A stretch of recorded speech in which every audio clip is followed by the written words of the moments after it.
Muy El bien, micrófono es suyo, don Juan Carlos. Adelante. muchas gracias. Saludos a todos quienes nos acompañan. Vamos a dar un par de minutos para que se integren más personas. Ya tenemos una audiencia bastante amplia.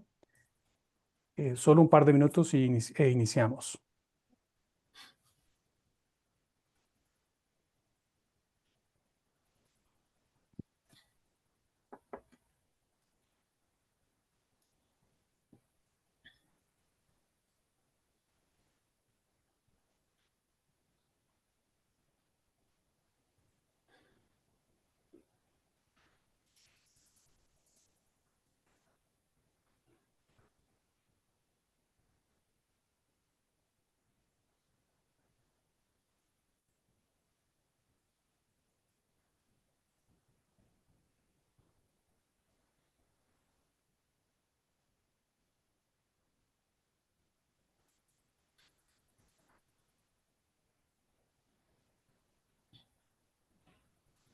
Bien, vamos a dar inicio. Muy buenos días. Gracias por acompañarnos en esta masterclass que hemos organizado para ustedes en el Instituto Centroamericano de Administración Pública.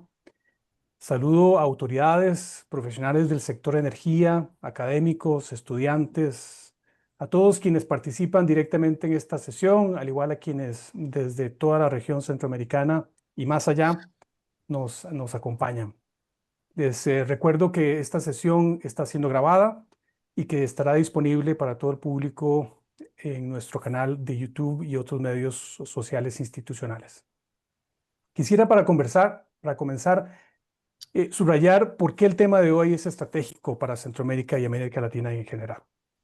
Nuestra región avanza, si bien a distintos ritmos, hacia una transición energética que exige tres condiciones de política pública y regulación. Previsibilidad regulatoria para atraer e invertir capital a largo plazo. Coordinación institucional para operar mercados cada vez más complejos e interconectados y legitimidad social, asegurando tarifas justas, competitividad, calidad de servicio y sostenibilidad ambiental. Por estas razones, la arquitectura institucional del sector energético deja de ser un asunto interno de organigramas. La arquitectura y los esquemas de la gobernanza institucionales definen incentivos, reglas del juego y grados de autonomía que se traducen en más o menos inversión, en impulso o freno de la innovación, competencia y protección al usuario. Dicho de manera sencilla, sin buena gobernanza regulatoria, la transición energética se frena. En este contexto, la sesión de hoy abordará con el rigor que solo un experto en la materia como don Mariano Bacigalupo puede, la arquitectura institucional y el marco jurídico de los reguladores de mercados, centrándose en el sector energético. Se contrastarán modelos organizativos, la relación con las autoridades de competencia, la delimitación de ámbitos de acción entre gobiernos y reguladores, la garantía de independencia y algo crucial en estados de derecho robustos, el alcance y los límites del control judicial. Estos elementos dejan de ser teoría abstracta, se reflejan en decisiones cotidianas sobre el acceso y expansión de redes, tarifas, integración de energías renovables variables, almacenamiento, respuesta a la demanda, electromovilidad y generación distribuida. Un diseño institucional adecuado le permite al regulador mirar hacia el largo plazo, desarrollar una visión prospectiva para adaptarse, impulsar la seguridad de suministro, la descarbonización, la resiliencia climática, sin perder de vista la eficiencia, la protección del consumidor, la sostenibilidad y la competitividad. Todos estos son ingredientes ineludibles para una transición energética centrada en las personas y el desarrollo sostenible. Estos temas están en el centro de la agenda regulatoria centroamericana. Primero, porque nuestros países combinan metas ambiciosas de descarbonización con realidades fiscales y sociales exigentes. Necesitamos marcos que den certeza al inversionista y a la vez protejan a los hogares y a las empresas. Segundo, porque la integración regional exige reguladores en el ámbito nacional, pero también el regional, que hagan de la interconexión entre nuestros países a través de CIEPAC y el mercado eléctrico regional un multiplicador de confiabilidad y competencia para impulsar el desarrollo sostenible de Centroamérica. Tercero, porque la innovación tecnológica, la digitalización de redes, generación distribuida, medición avanzada, nuevos participantes en los mercados, desborda los diseños regulatorios tradicionales. Si la norma llega tarde o mal calibrada, se encarece la transición y se pierden oportunidades de valor público. Quiero aprovechar este espacio para compartir una excelente noticia de parte del ICAP. El próximo 27 de septiembre iniciamos la cuarta promoción de la maestría en regulación y políticas públicas en el sector de energía, que como ustedes saben, y como son los programas del ICAP, es un programa 100% virtual que busca precisamente desarrollar las capacidades profesionales en la región para diseñar, implementar y evaluar marcos regulatorios y políticas públicas alineadas con la transición energética a la que aspira Centroamérica. Nos honra además que nuestro expositor hoy haya colaborado con nosotros y colabora siempre como docente del posgrado, con exposiciones como la del día de hoy y con en nuestras publicaciones. Y hoy, pues, para hablar de un elemento que está entre teoría y práctica, entre diseño institucional y decisiones concretas, que son parte central del posgrado. Otra buena noticia que quiero compartirles y que conecta directamente con lo que vamos a conversar hoy es que próximamente publicaremos el número 89 de la revista centroamericana de Administración Pública, que lleva el título Regulación y Políticas Públicas en el Sector de Energía hacia la Transición Energética Justa. Este número reafirma el compromiso del ICAP con tres dimensiones inseparables de su labor institucional: promover el debate informado, producir y curar conocimiento útil para las decisiones públicas, así como formar a quienes liderarán los cambios necesarios en el sector energético de Centroamérica. Les invitamos a que exploren la entrega de esta revista para ampliar el diálogo alrededor de la tecnología, arreglos institucionales, biocombustibles y bioeconomía, así como opciones de política pública y regulación que se traduzcan en valor público para el impulso de una transición energética. Les invito hoy a escuchar, preguntar y contrastar experiencias nacionales y regionales. La calidad del debate que hoy experimentaremos en sí misma ya es un insumo para mejores políticas y una regulación mucho más efectiva. Si desean profundizar en estos temas, está la maestría.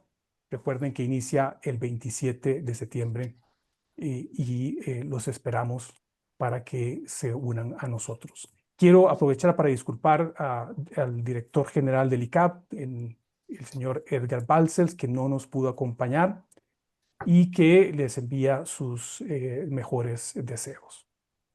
Sin más, es un privilegio para mí presentarles al experto que nos guiará por estos temas. Mariano Bacigalupo es experto en gobernanza, arquitectura institucional regulatoria y docente de la maestría en regulación y políticas públicas del ICAP. Fue miembro de la Comisión Nacional de Mercados y la Competencia, que es el ente regulador en España, y actualmente integra el Consejo de la Comisión Nacional de Mercado de Valores, la Junta Directiva de la Asociación Española de Derecho de la Energía, y es profesor titular de Derecho Administrativo en la UNED en España y de posgrado en la Universidad de Carlos III y la Universidad Complutense en Madrid. Muchísimas gracias por su presencia y sin más le doy la palabra a don Mariano. Mariano, quedamos en sus manos. Bueno, ante todo, muchísimas gracias, Juan Carlos, por la invitación que tan amablemente me has vuelto a formular para poder colaborar en las actividades del ICAP y en particular de la maestría en regulación y políticas públicas del sector de la energía, del que efectivamente soy docente. Para mí se lo decía anteriormente a Juan Carlos, es un placer poder colaborar en estas actividades y me honra particularmente que se me haya pedido impartir la masterclass de la nada menos que ya de la cuarta promoción de esta maestría. Una maestría que a lo largo de estos años, a mi juicio, ha demostrado su valor, su elevado nivel, que por otra parte evidencia digamos, la capacidad de atracción que tiene esta maestría para seguir concitando el interés de muchos profesionales interesados en la regulación energética y en la política energética. Por tanto, gracias nuevamente al Instituto, gracias a Juan Carlos como responsable de la maestría por una vez más contar conmigo, y he querido que el tema de esta masterclass, como ya introducía Juan Carlos, guarde relación con el objeto de la asignatura o del módulo en el que he venido desarrollando mi actividad docente en el marco de la maestría, que es la asignatura o el módulo relativo a la arquitectura institucional y a la gobernanza regulatoria. En definitiva, la dimensión institucional de la regulación y en particular, por razón del sector o de la materia sobre la que se proyectan nuestras reflexiones, la dimensión institucional de la política energética, de la regulación energética, que es ciertamente un aspecto crucial, por supuesto, unido a los aspectos sustantivos, a los aspectos materiales de la regulación energética y del desafío que la regulación energética hoy afronta, que es sin lugar a dudas el desafío de la transición energética, la transformación de nuestro modelo de producir y consumir energía, en particular energía eléctrica. Por tanto, efectivamente, vamos a referirnos a las cuestiones de orden institucional que son muy relevantes en la medida en que sin buena gobernanza no hay buena regulación. Sin buena gobernanza regulatoria normalmente no hay buena regulación, y por eso la regulación energética y en general la regulación económica ha procurado cada vez más prestar atención a los aspectos institucionales, no solamente desde la perspectiva de los juristas que nos ocupamos de la regulación económica, sino también desde el punto de vista de la economía. Hay una escuela económica que es la Escuela de Economía Institucional, que precisamente pone énfasis en el carácter absolutamente crítico que los aspectos institucionales, la buena gobernanza, el buen gobierno tiene para el éxito de las diferentes políticas públicas. No en vano, los últimos acreedores del Premio Nobel de Economía son representantes de esa escuela de economía institucional. Bueno, en esta exposición que tendré el placer de compartir con todos ustedes, me voy a referir a una serie de aspectos que enuncio con carácter preliminar para que conozcan, digamos, la estructura de esta clase magistral que tengo el gusto de impartir. En primer lugar, hablaré someramente de los antecedentes de estas instituciones particulares dedicadas a la regulación de sectores económicos, que son los organismos o las autoridades reguladoras. ¿Cuál es el origen? ¿Cuáles son los antecedentes de este tipo de autoridades? En segundo lugar, hablaremos de los distintos modelos. Claro que hay una cultura institucional regulatoria común en el mundo que se va decantando. Contribuye a ello también, naturalmente, la participación de muchos países en el ámbito de la Organización para la Cooperación y el Desarrollo Económico, donde se están, digamos, decantando estándares comunes, pero sin perjuicio digamos, de esa armonización.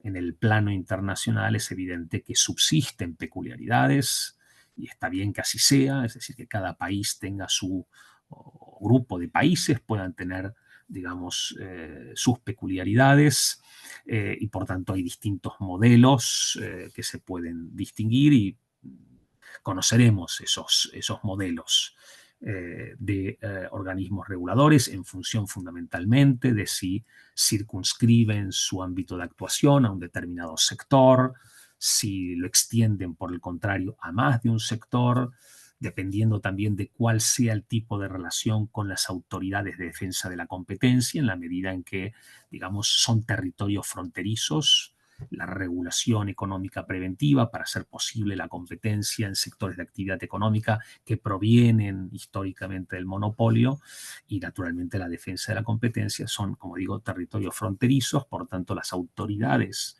a cargo de estas responsabilidades públicas se encuentran en terrenos próximos entre sí y por tanto este también es un aspecto que impacta en la definición de los modelos.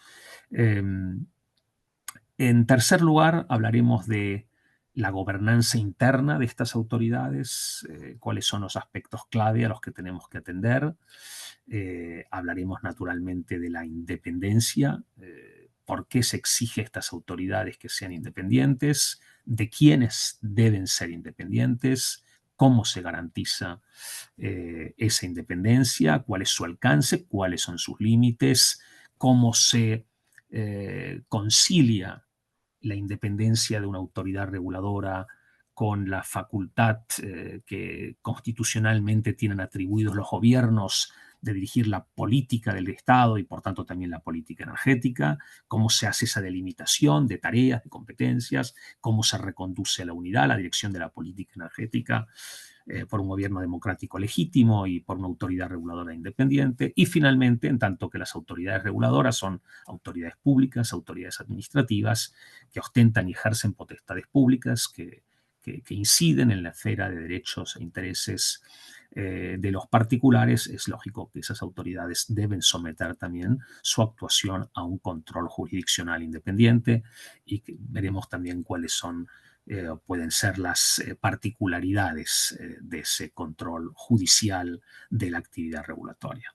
Estos van a ser en definitiva los bloques a los que me voy a referir en esta clase de tipo magistral, pero sí he considerado oportuno que conocieran aproximadamente cuáles van a ser estos bloques previamente a entrar en el desarrollo de cada uno de ellos. Bueno, comenzamos entonces por brevemente, porque son cuestiones en general conocidas y sabidas, el fenómeno regulatorio, incluso en su dimensión institucional, no es, digamos, en el año 2025, no estamos, digamos, en la fase inicial de un proceso institucional disruptivo. En todo el mundo el fenómeno de los reguladores independientes es un fenómeno que ya, digamos, se encuentra en general consolidado. Todavía, dependiendo naturalmente de la cultura jurídica y política institucional de cada país, digamos, los niveles de maduración de este tipo de instituciones puede ser diverso, pero no es algo completamente novedoso. En realidad es una manifestación necesaria, ahora lo veremos, del proceso de liberalización de servicios públicos, de servicios de interés económico general, que en las distintas regiones del mundo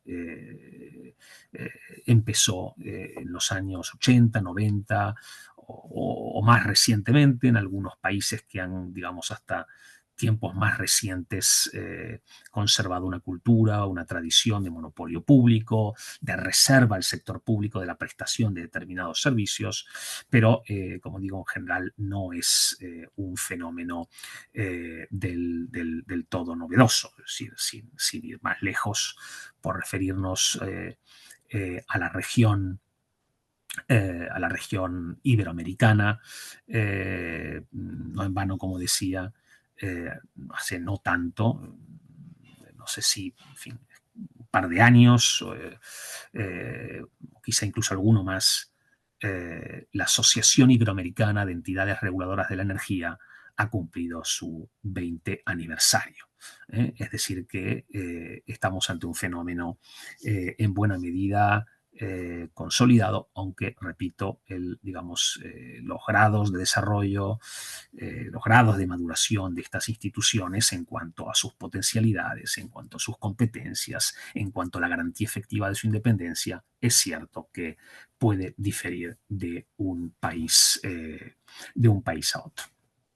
En el origen como decía, ya lo mencionaba, de estas instituciones está, por tanto, la liberalización. La liberalización, es decir, la transición a la competencia, la transición al mercado de la prestación de determinados servicios públicos de contenido económico, que en Europa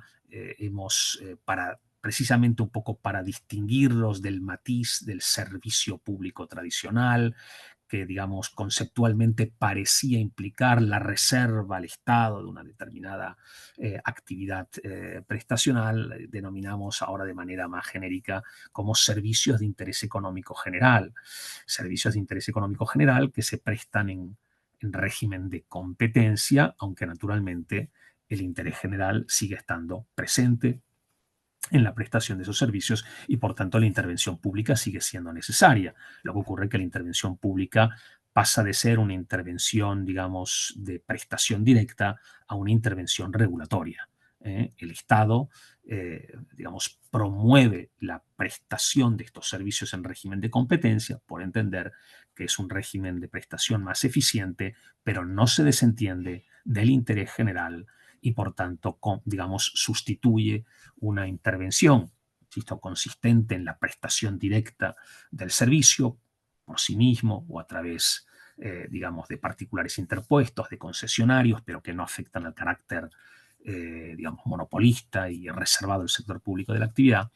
Y ahora, sin embargo, como digo, se promueve la transición de la prestación de estos servicios a la competencia, por entenderse que es una forma de prestación más eficiente, pero que, repito, debe ser plenamente compatible con la garantía del interés general. Materialmente sigue habiendo un servicio público, no formalmente en el sentido de un servicio público reservado al Estado, ajeno, por tanto, o sustraído al mercado, pero sí materialmente. Siguen siendo servicios esenciales para la ciudadanía y de ahí la necesidad de que continúe interviniendo el Estado. Eso sí, mediante regulación, no mediante prestación directa. Podría también el Estado, mediante empresas públicas, seguir participando en la prestación de estos servicios, pero lo haría en régimen de competencia como un competidor más. Es decir, en este caso el Estado sería prestador del servicio, pero como Estado empresario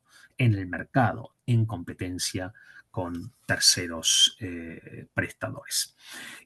Como digo, en el origen del afloramiento de estas nuevas instituciones está ese proceso. Y está ese proceso porque efectivamente en la mayoría de los países, desde luego así sucedía en Europa, estos servicios eran prestados muchas veces incluso en régimen de gestión directa a través de empresas públicas verticalmente integradas, y la liberalización, así sucedía en la Unión Europea, que tiene lugar en los años 90 en los distintos sectores. Estamos hablando, no estoy hablando ahora solo de la energía, estoy hablando de las telecomunicaciones, estoy hablando de los servicios audiovisuales, de los servicios postales, de los servicios ferroviarios. Es decir, estoy hablando de toda una serie de servicios. Esta liberalización, como digo, en el caso de la Unión Europea, se produce a lo largo de la década de los 90, los años 90 del pasado siglo, y en todos estos casos el legislador de la Unión Europea, que obliga a los Estados miembros a liberalizar estos servicios, les obliga también a crear reguladores independientes. ¿Y por qué lo hace? ¿Por qué no puede, por qué las facultades regulatorias no pueden o no deben o no deberían o no es aconsejable que permanezcan residenciadas íntegramente en el ámbito de las competencias del gobierno o de la administración ordinaria que dirige el gobierno? Por la sencilla razón de que la liberalización exigía introducir competencia, pero no exigía o no obligaba, al menos en la Unión Europea, no obligaba a los Estados miembros a privatizar sus empresas públicas. Debían liberalizar y podían privatizar, pero no debían privatizar. No existía ningún óbice a que los gobiernos y legisladores de los Estados miembros pudieran optar por, al tiempo de liberalizar, porque eso sí era una obligación, mantener empresas de titularidad pública. Eso sí, ya no eran, digamos, prestadores monopolistas en régimen de genuino servicio público de estos servicios de interés económico general, sino que debían actuar en el mercado, compitiendo en pie de igualdad con nuevos entrantes, es decir, con prestadores privados. Y es evidente, y aquí está el origen de la idea de que el regulador debe ser independiente, había que naturalmente separar para estos casos la función de propietario o de operador y de regulador. Si el Estado podía seguir como Estado empresario compitiendo en un mercado regulado, en un mercado de interés general, compitiendo con nuevos entrantes, pero al mismo tiempo el propietario de ese operador es el que retenía en su integridad el poder regulatorio, el conflicto de interés era evidente. Había digamos, muchos incentivos a que el Estado regulase un nuevo mercado con, digamos, sesgo favorable digamos, a esa empresa pública incumbente que aunque ya no era prestador monopolista, seguía estando presente en ese mercado. Esto en el caso energético, de hecho, como digo, la primera directiva liberalizadora del sector eléctrico en Europa, que es del año 1996, como digo, ya exigía esa misma directiva, que es la que obliga a los Estados miembros a liberalizar sus sectores eléctricos, a transitar estos sectores hacia un régimen de mercado, de competencia, ya les exigía crear un regulador independiente, es decir, un regulador separado del gobierno, separado de la administración ordinaria, la administración ministerial ordinaria que dirige el gobierno.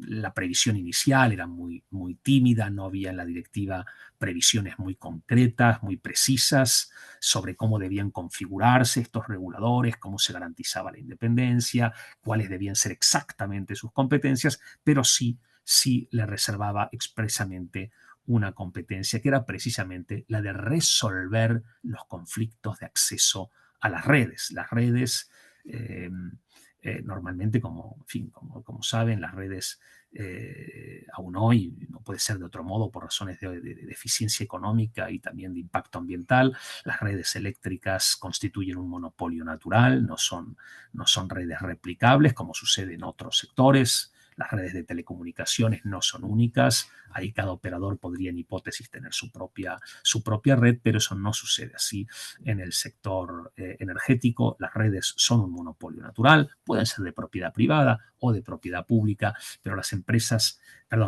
países que evolucionaban, que transitaban a la competencia desde una cultura de servicio público, de monopolio público, normalmente esa empresa pública verticalmente integrada, desde luego, si había un sector de actividad que conservaba en sus dominios era precisamente la gestión de la red, en tanto que de monopolio natural. Y había que asegurar, sobre todo en la fase inicial, donde todavía la desintegración vertical de las empresas verticalmente integradas no había alcanzado todos sus objetivos, había que evitar que, digamos, por decirlo así, la empresa pública gestora de la red pudiese arbitrariamente discriminar en el acceso a la red entre, digamos, entre la propia empresa pública o su unidad de negocio dedicado a la generación o a la comercialización frente a nuevos entrantes particulares. Y por eso era muy importante que la resolución de esos conflictos entre la compañía gestora de la red y los operadores, en particular los nuevos entrantes, los nuevos generadores, pero también la demanda, pudiera acudir a una instancia neutral, a una instancia independiente a la hora de resolver esos conflictos, que no los resolviera la administración ordinaria, dependiente del gobierno, que al fin y al cabo era también propietaria de la empresa gestora de la red, al menos en muchos países, al menos en muchos países. Porque como digo, pues la red es un monopolio natural, pero puede ser un monopolio de titularidad pública o de titularidad privada, porque eso como digo, el derecho de la Unión Europea no impedía que pudiera permanecer en el ámbito de la propiedad pública. Por tanto, ahí está el origen. Esto es disruptivo, desde luego. Lo era en Europa, no había, digamos, tradición de administraciones independientes. Esa tradición es de origen más anglosajón. Las administraciones independientes que conocíamos en general en Europa hasta los años 90 prácticamente se reducía a los bancos centrales. El Banco Central era de alguna otra, por ejemplo, en el caso de España, el Consejo de Seguridad Nuclear, el Consejo de Universidades. Es decir, había algunos espacios de actividad administrativa independientes respecto del gobierno y de la administración general, pero eran muy puntuales. En el caso, por ejemplo, de las universidades tenía que ver naturalmente con la garantía de la libertad académica, cuya manifestación organizativa e institucional era precisamente también la autonomía universitaria, también la autonomía del ente que los agrupaba, en el ámbito de la seguridad nuclear o, como digo, el ejemplo prototípico, los bancos centrales, la entrega de la política monetaria a bancos centrales independientes para evitar que la política monetaria pudiera estar condicionada por imperativos cortoplacistas de la política, para evitar, por ejemplo, la tentación de los gobiernos de recurrir a una financiación monetaria de los déficits presupuestarios, con los riesgos que ello tiene para la estabilidad monetaria, en definitiva para la contención de la inflación. Pero era como digo, era un fenómeno relativamente limitado. Por tanto, la eclosión de este fenómeno, reguladores, supervisores independientes, desde luego en Europa continental, tiene lugar en los años 90 o a partir de los años 90, al socaire del proceso de liberalización de los servicios de interés económico general. La razón, repito, era la de fundamentalmente prevenir el conflicto de interés entre operador y regulador, evitar que el Estado pueda ser simultáneamente regulador y más que el Estado, el gobierno pueda ser simultáneamente, el gobierno y la administración que dirige el gobierno puedan ser simultáneamente propietario de una empresa pública que compite en el mercado y regulador para ambos, ¿no? En lo sucesivo, esta idea se ha ido un poco, digamos, la justificación de la existencia de reguladores independientes se ha ido un poco emancipando de esta idea inicial. Si no se hubiera emancipado, tal vez podría concluirse que aquellos estados que privaticen sus empresas públicas no deberían tener reguladores independientes, porque podría decirse, pues si se han privatizado las empresas públicas y ya solamente compiten en el mercado de empresas privadas ajenas al sector público, entonces, por definición, no habría riesgo de conflicto de interés entre el Estado como propietario de una empresa que compite en el mercado y como titular de poder regulatorio.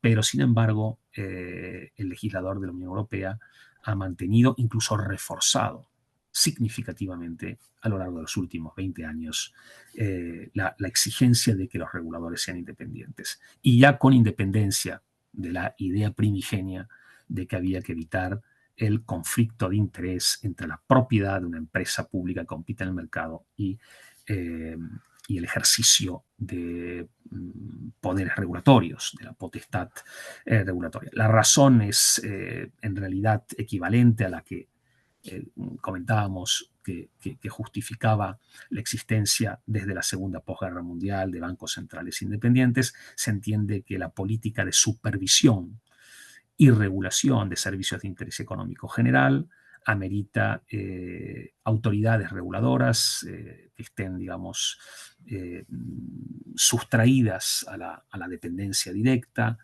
de los gobiernos, de las administraciones que dirigen los gobiernos, precisamente también para aislar el ejercicio de estas responsabilidades públicas digamos, de los imperativos cortoplacistas de la política cotidiana. Es una política, por descontado, absolutamente legítima y necesaria, pero hay espacios, ámbitos de acción pública que requieren, digamos, estabilidad, profundidad en el tiempo, y donde, digamos, la eficiencia y el bien común ameritan que esas políticas no estén tan fuertemente sometidas, como digo, esos imperativos o a la tentación de querer utilizar determinadas políticas que son, por otra parte, técnicamente muy complejas, a imperativos cortoplacistas de la política y de los ciclos electorales, ¿no? En el caso de los bancos centrales es la política monetaria, y en el caso de los reguladores energéticos son competencias tan sensibles como puede ser, por ejemplo, la política tarifaria, la retribución de los gestores de las redes, la configuración técnica de las reglas de funcionamiento de los mercados. Son tareas, entre otras, que a juicio del legislador de la Unión Europea y de los legisladores de muchos otros países han considerado que están mejor residenciadas en autoridades independientes. Lo que no significa, naturalmente, y sobre eso también hablaremos, que el ejercicio de esas competencias quede completamente extramuros de la política energética, cuyo, digamos, que sigue estando residenciada legítimamente en los gobiernos. Hay que ver cómo se concilia, por tanto, la orientación de política energética, que sigue siendo naturalmente una competencia de los poderes públicos democráticamente legitimados, de los legisladores, de los parlamentos, los gobiernos, pero, como digo, es importante preservar el ejercicio de determinadas competencias de ese juego democrático, dándole estabilidad, dándole profundidad en el tiempo, aislándolas de los ciclos electorales, pero hay que conciliar ambas cosas, y para eso evidentemente existen algunos mecanismos, y a ello me referiré. Bueno, ese es fundamentalmente, como les digo, el origen, por qué surgen este tipo de autoridades en este tipo de mercados. Y como digo, pues se han ido decantando también. Paso ya al segundo bloque, que son los modelos. Se han ido decantando distintos modelos. Fundamentalmente estamos hablando, tiene que ver con, lo mencionaba, me parece, en mi introducción, tiene que ver fundamentalmente con la cuestión de cuál es la relación entre los reguladores sectoriales y las autoridades horizontales de defensa de la competencia, porque recuerden, como decía inicialmente, que estamos hablando de territorios fronterizos, defensa de la competencia ex post y regulación preventiva, procompetitiva, esa regulación ex ante que hace posible la competencia en sectores donde la competencia o el mercado no es una realidad espontánea, entre otras cosas porque depende de una infraestructura que constituye un monopolio natural, y por tanto es evidente que ahí hay concomitancias, hay una relación muy próxima, y desde luego a la hora de definir los modelos, una primera cuestión a determinar es esa, ¿no? Es decir, cómo se relacionan los reguladores sectoriales con las autoridades de competencia. Conviene que constituyan o estén integrados en una misma organización, son autoridades distintas pero que han de colaborar entre sí. ¿Qué hacemos con los reguladores de distintos sectores que tienen algunas lógicas similares pero que son distintos sectores? El ferroviario, el de las telecomunicaciones, el audiovisual, el energético. Conviene que el regulador de los sectores sea uno solo, porque al fin y al cabo hay sinergias, complementariedades. Conviene que cada sector tenga su propio regulador. Estas son las cuestiones que se dilucidan cuando un legislador tiene que decantarse por un modelo u otro de regulador. Y en el contexto, en el panorama comparado, tenemos efectivamente distintos modelos. Realmente, si vamos al detalle, casi cabría decir que hay tantos modelos como reguladores existen, como países, digamos, se han dotado de autoridades o instituciones de estas características, pero lo cierto es que en lo esencial casi siempre podemos reconducir las autoridades reguladoras a uno de tres modelos, que serían los siguientes. Es decir, tenemos un primer modelo, que es el modelo más extendido, en el mundo, desde luego en Europa también, que es aquel en el que, desde luego, la regulación sectorial preventiva, la regulación sectorial ex ante, está separada de la defensa de la competencia, la defensa ex post de la competencia, por tanto son ámbitos deferidos a distintas instituciones, a distintas autoridades, y además en este primer modelo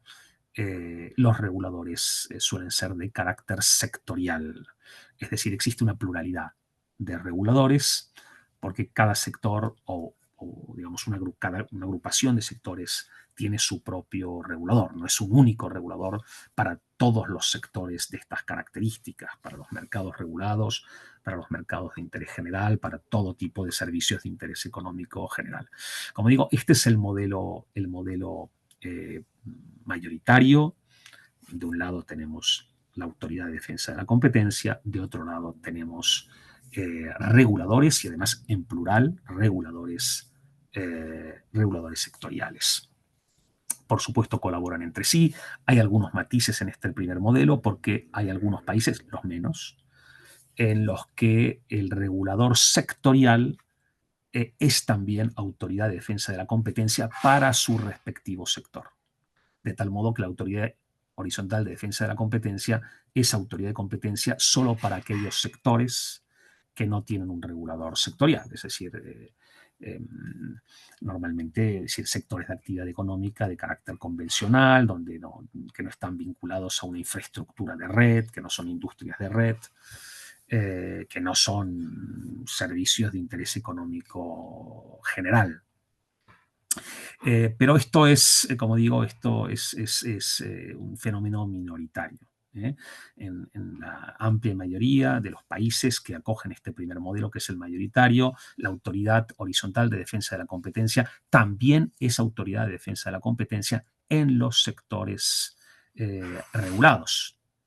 Razón de más para delimitar de manera muy precisa las competencias de cada uno y sobre todo para que cooperen y se coordinen en el ejercicio de sus competencias las autoridades de competencia y las autoridades reguladoras sectoriales. Es decir, en el modelo mayoritario, la represión de la investigación y sanción de las conductas anticompetitivas, del abuso de posición de dominio, de la colusión, la concertación restrictiva de la competencia, aunque se produzca en un mercado regulado con su propio regulador, esa competencia corresponde a la Autoridad de Defensa de la Competencia, no al regulador sectorial, que actúa como un regulador sectorial ex ante, y no como una autoridad de defensa de la competencia ex post, como es lo propio de la sanción, de la investigación, sanción, represión, en definitiva, de conductas anticompetitivas. Este sería, por tanto, el primer modelo. Este modelo también es ampliamente mayoritario en la Unión Europea. Diría que también es mayoritario en Iberoamérica, por mi experiencia en el seno de la Asociación Iberoamericana de Entidades Reguladoras de la Energía. Hay algunos países señaladamente en Centroamérica, me refiero, por ejemplo, sin ir más lejos, al caso de Costa Rica, donde el regulador es multisectorial, pero, sin embargo, en todo caso, separado de la autoridad de competencia, de la Autoridad de Defensa de la Competencia. Pero en la mayoría de los países iberoamericanos tenemos un regulador sectorial, por ejemplo, energético de carácter específico, que convive con autoridades de defensa de la competencia que están separados y otros reguladores sectoriales que también están separados, es decir, que constituyen autoridades separadas. Tenemos un segundo modelo que precisamente es al que me acabo de referir para el caso de Costa Rica, que también lo tenemos en Europa, en algunos países, los menos, pero también, y muy señaladamente el caso de Alemania, que la única diferencia con el modelo anterior reside en que el regulador es un regulador multisectorial. por supuesto, tiene un elemento en común con el modelo anterior. Efectivamente, la Autoridad de Defensa de la Competencia está separada de la regulación sectorial preventiva, de la regulación sectorial ex ante, pero el regulador es un regulador multisectorial. Por ejemplo, en Alemania, la Agencia Federal de Industrias de Red es el regulador sectorial para diversos sectores, entre ellos el energético, el sector de las telecomunicaciones, el sector postal y el sector ferroviario. Pero eso sí, comparte, repito, con el primer modelo, que es el más habitual, el hecho de que no conviven en el seno de una misma autoridad la defensa de la competencia ex post y la regulación sectorial ex ante. Y finalmente, tercer modelo, es el que, por ejemplo, tenemos en la actualidad en España, que es el modelo de una autoridad integrada de defensa de la competencia y de regulación y supervisión de mercados.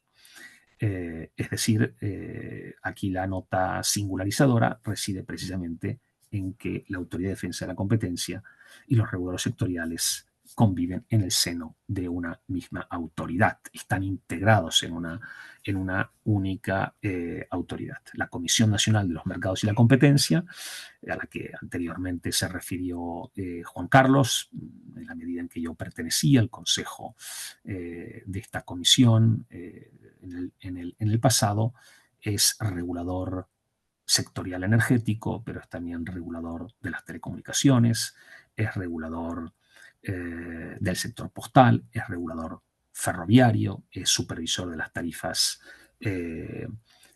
aeroportuarias y es autoridad de defensa de la competencia. Incluso recientemente se le han atribuido nuevas competencias en el marco de la supervisión de la prestación de los servicios digitales, de las plataformas, la supervisión de las grandes plataformas digitales. Es decir, como ven, macro autoridades. Este es, como digo, el modelo de español actual. Es el modelo español actual. Hay algún otro caso. En Holanda tenemos una autoridad de estas características, en Estonia, pero son, como digo, los menos. En cualquier caso, no quiero dejar de apuntarles que este modelo en España también está en estos momentos sujetos a una cierta revisión. Vamos a ver cómo concluye el proceso. En estos momentos se está tramitando, aunque a ritmo lento, una iniciativa legislativa, un proyecto de ley en el Parlamento español, las Cortes Generales, como se denomina el órgano legislativo del Estado en España, una iniciativa legislativa, un proyecto de ley que tiene por objeto restablecer un regulador sectorial específico para el sector energético, recuperando incluso la vieja denominación de Comisión Nacional de la Energía, porque aunque España tiene este modelo desde el año 2013, el modelo inicial español también era el primer modelo, el modelo donde había una autoridad de competencia que se llamaba Comisión Nacional de la Competencia, había una comisión del mercado de las telecomunicaciones, había una comisión nacional del sector postal, teníamos la Comisión Nacional de la Energía, teníamos una comisión de regulación ferroviaria, es decir, eran distintos organismos que resultaron agrupados, fusionados en el año 2013 para la constitución de esta Comisión Nacional de los Mercados y la Competencia. Pero como digo, en estos momentos, aunque repito que a ritmo lento, no sabemos muy bien si finalmente prosperará o no, pero se está tramitando en España ese proyecto de ley para restablecer la Comisión Nacional de la Energía. Sobre la gobernanza de estas autoridades, quisiera también dedicar unas pocas palabras, ¿no? Es decir, cómo se gobiernan internamente estas autoridades. Ahí hay un tema fundamental que tiene que ver con la delimitación de responsabilidades y también la definición del modelo de funcionamiento en el que intervienen, por una parte, órganos técnicos de instrucción, órganos técnicos que, digamos, instruyen y preparan las decisiones, instruyen los procedimientos y, digamos, formulan propuestas de decisión, y el órgano de decisión, que normalmente, aunque esto puede variar, pueden ser, digamos, la organización de un regulador independiente puede ser monocrática, es decir, puede tener un órgano unipersonal en su cúspide, pero es habitual precisamente por la singularidad de estos sectores y para asegurar también una toma de decisión, digamos, más informada, donde puedan influir determinadas e incidir, digamos, distintos perfiles, distintas experiencias, distintas formaciones, suelen ser órganos colegiados. Los órganos de decisión de los reguladores independientes suelen ser órganos colegiados, aunque hay algunos reguladores, digamos, que tienen una estructura monocrática, donde el órgano de decisión es un órgano unipersonal. Pero lo habitual es que sean órganos de decisión colegiada, y por tanto la pregunta es cómo se articula, ¿no?, la relación entre los órganos técnicos y el órgano de decisión, teniendo en cuenta además que efectivamente los órganos técnicos están lógicamente servidos por un personal técnico estable, digamos, seleccionado por mérito y capacidad, con una vinculación estable con la autoridad, frente a unos órganos de decisión que naturalmente deben tener un cierto grado de legitimación democrática de origen, por tanto, en cuya designación intervienen necesariamente para garantizar esa legitimación democrática de origen, digamos, poderes públicos democráticamente legitimados, sea el gobierno, sea el parlamento, sea ambos, con un mandato, digamos, limitado en el tiempo. Y por tanto la pregunta es, en definitiva, cómo se articula, ¿no?, el reparto de responsabilidades, por qué no decirlo abiertamente, el reparto de poder dentro de una autoridad reguladora de estas características entre su órgano de decisión y su órgano técnico. Esto no quiere decir que podamos hablar con total propiedad de que unos órganos son técnicos y el órgano de decisión sea político, porque, digamos, no se hace en el órgano de decisión de un regulador, se hace política regulatoria, por supuesto. Se hace política pública, no cabe ninguna duda, y donde se ejerce, donde se toman decisiones de política pública, por supuesto, naturalmente siempre están presentes aspectos ideológicos, cómo se concibe la sociedad, el papel del Estado, eso es evidente.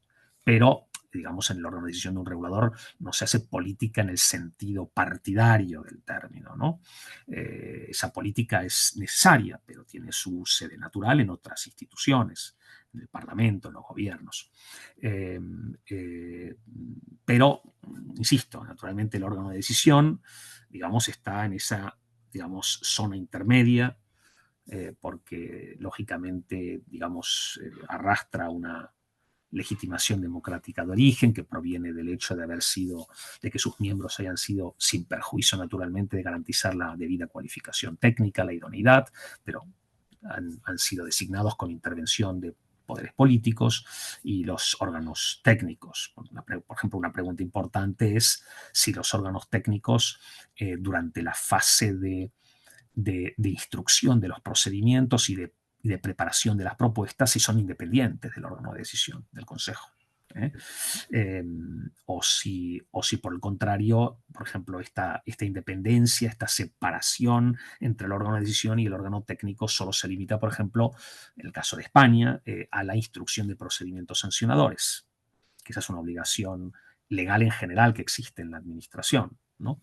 Por ejemplo, en el caso de España, aquí, sin embargo, la ley de creación de la CNMC es muy taxativa. Dice que los órganos técnicos, los órganos de instrucción, llamadas direcciones de instrucción, son independientes en la fase de instrucción de los expedientes, todo tipo de expedientes, no solamente sancionadores, también expedientes autorizatorios o expedientes que tengan por objeto la resolución de un conflicto de acceso o de gestión técnica y económica entre operadores, incluso un expediente normativo, cuando el regulador ejerce potestad normativa y por tanto emana una norma reglamentaria, una circular, que es como se denominan en España, ¿no?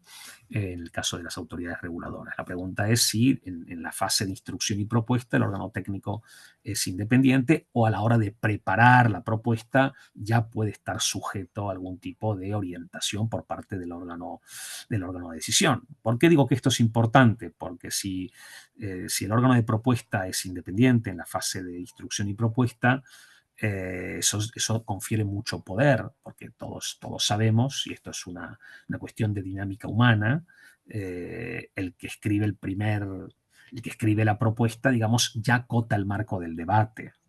Y en general diríamos que aunque formalmente el órgano de decisión sea plenamente soberano y pueda apartarse de esa propuesta, la pueda incluso sustituir, la pueda devolver, pero no cabe ninguna duda que el que formula la propuesta, digamos, ya acota el debate, ¿no? Entonces, esta es una cuestión importante, ¿no? Donde evidentemente hay distintas opciones posibles. Pero bueno, no quería dejar de mencionar esta cuestión. Finalmente, para ir, me quedan todavía 2 bloques, seré un poquito más breve porque además quiero tener en la medida de lo posible un pequeño diálogo con ustedes, si lo estiman oportuno. Queda el tema naturalmente de la independencia y del control. A ver, independencia. Esto lo estamos dando por hecho. En el caso de Europa, por ejemplo, es el propio derecho de la Unión Europea. Son las propias directivas europeas las que exigen a los Estados miembros que garanticen la independencia de sus autoridades reguladoras y a tal efecto les prescribe determinadas exigencias de cómo deben configurar sus autoridades reguladoras para ser independientes. En el caso de Europa se va incluso más allá. Le dice qué competencias regulatorias los Estados miembros deben obligatoriamente atribuir a sus autoridades reguladoras independientes, no pudiendo, por tanto, atribuir esas competencias regulatorias al gobierno o a la administración ordinaria que depende del gobierno, para entendernos la administración ministerial.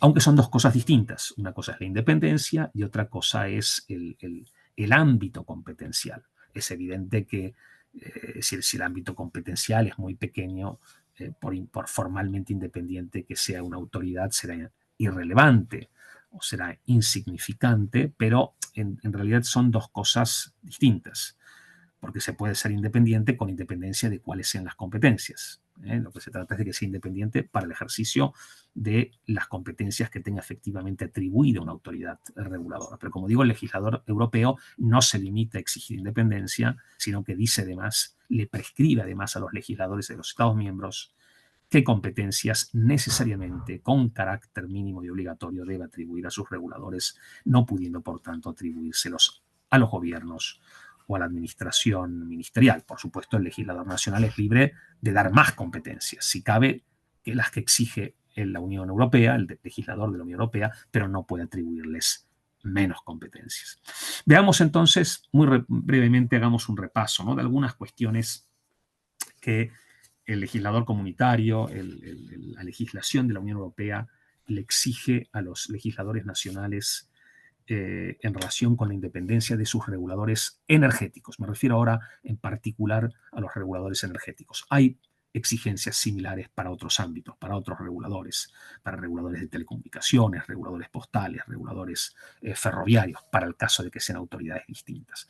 Pero la directiva sobre normas comunes para el mercado interior de la electricidad, que la actualmente vigente es del año 2019, la directiva 944 del año 2019, es muy prolija, es muy prolija a la hora de establecer qué exigencias deben satisfacer una autoridad reguladora energética para ser considerada independiente y, por tanto, satisfacer lo que exige la legislación de la Unión Europea. En primer lugar, exige que los reguladores independientes tengan personalidad jurídica propia. Tienen que estar formalmente separados de la administración ordinaria, de la administración ministerial. No bastan con que pueda ser una unidad dotada de cierta autonomía dentro del ministerio. No, tienen que tener personalidad jurídica propia, personalidad jurídica separada de la administración ordinaria y deben ser funcionalmente independientes, deben gozar de plena autonomía en la toma de decisiones, en el ámbito de las competencias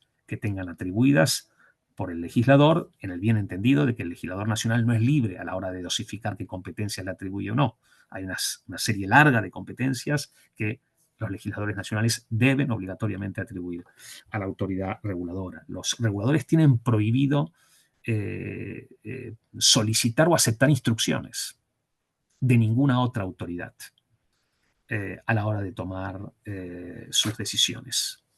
Aunque naturalmente, y aquí aparece un tema al que, aunque sea en un par de minutos, quiero referirme, que es cómo se conjuga esa independencia funcional, esa autonomía decisional de los reguladores en el ejercicio de competencias relevantes, como puede ser todo lo relativo a las políticas tarifarias, las políticas de retribución de los gestores de redes, la configuración de las reglas de funcionamiento de los mercados. Todas estas competencias, que ciertamente revisten una elevada complejidad técnica, pero son pivotales para la orientación de la política energética. Por ejemplo, si la política energética es, digamos, una política que requiere una política, por ejemplo, fuertemente comprometida con la transición energética, que requiere, por definición, un refuerzo de la red.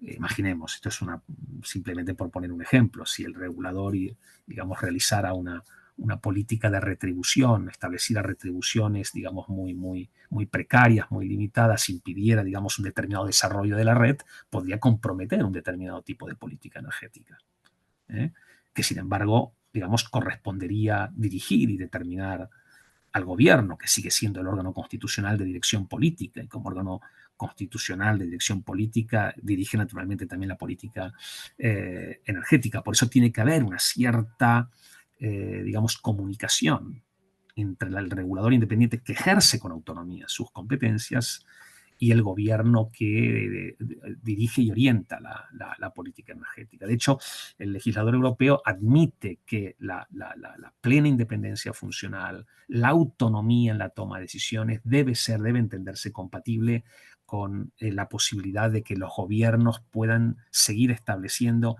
incluso para el ejercicio de las competencias regulatorias atribuidas a los reguladores, directrices políticas, directrices de política energética, o como las denominamos en España, orientaciones de política energética. Pero no son vinculantes. Si lo fueran, lógicamente, estaría ya comprometida la autonomía, la independencia en el ejercicio de las competencias, y por tanto es una zona de, digamos, de fricción entre la facultad de dirección de la política energética de los gobiernos y la autonomía en la toma de decisiones que tienen los reguladores independientes en el ejercicio de sus propias competencias. Esto, como digo, no es un terreno difuso, un terreno difícil, donde, como digo, hay que intentar preservar tanto la facultad de los gobiernos de dirigir la política energética, de determinar que sea una u otra, y al mismo tiempo, digamos, preservar la autonomía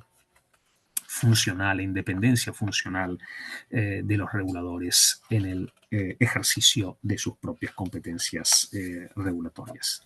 Muy importante también para la independencia, aspectos, digamos, que parecen más adjetivos, pero que son decisivos también en la práctica, como es, por ejemplo, la necesidad de que los reguladores estén dotados de los recursos humanos y financieros, humanos, materiales y financieros necesarios. Un regulador mal dotado de medios personales, de recursos técnicos, incluso del instrumental técnico necesario para poder ejercer eficazmente sus competencias, será un regulador débil e ineficaz. Y por tanto, este es un elemento esencial también de la independencia, y así lo dispone la directiva en el artículo 57, que es el que relaciona los requisitos que un regulador debe cumplir para poder ser considerado independiente y satisfacer con lo que exige el derecho de la Unión Europea. Como digo, suficiencia de medios, suficiencia de recursos personales y materiales, con por ejemplo, un nivel retributivo adecuado para el personal técnico y directivo que permita traer el talento necesario para ejercer eficazmente las funciones. Autonomía presupuestaria y financiera. Por ejemplo, la importancia de que los reguladores se puedan financiar no mediante asignaciones presupuestarias discrecionales del legislador, sino con fuentes de ingreso propias, que el legislador no pueda, por decirlo así, o los gobiernos, castigar presupuestariamente a los reguladores que toman decisiones que no les gustan. Estos elementos son muy importantes. Por supuesto, el mandato fijo para los reguladores, para los miembros de los órganos de decisión, para los miembros de los consejos o directorios, o como se denominen los órganos de decisión. Un mandato fijo donde no, digamos, no sea posible la libre remoción por razones de confianza política. Donde las causas de remoción sean tasadas y estrictamente objetivas por la pérdida sobrevenida de condiciones y siempre mediante expedientes previos transparentes.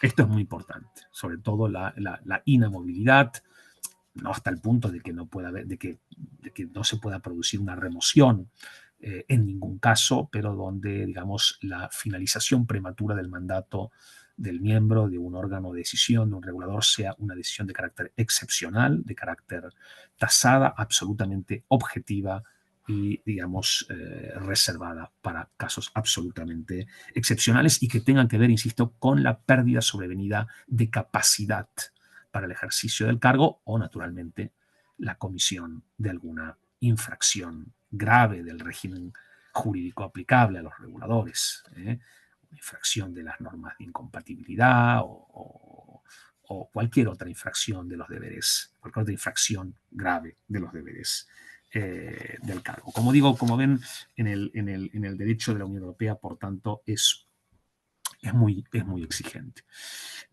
a la hora y muy prolijo a la hora de establecer estos requisitos. No se limita simplemente a decir los reguladores serán independientes. Dice de manera muy prolija, muy precisa, cuáles son los requisitos que se deben cumplir para que se pueda garantizar de modo efectivo la independencia de las autoridades reguladoras. Y finalmente, unos minutos nada más, estoy ya al límite de mi tiempo, y para dejar algún tiempo para poder atender alguna pregunta, el control.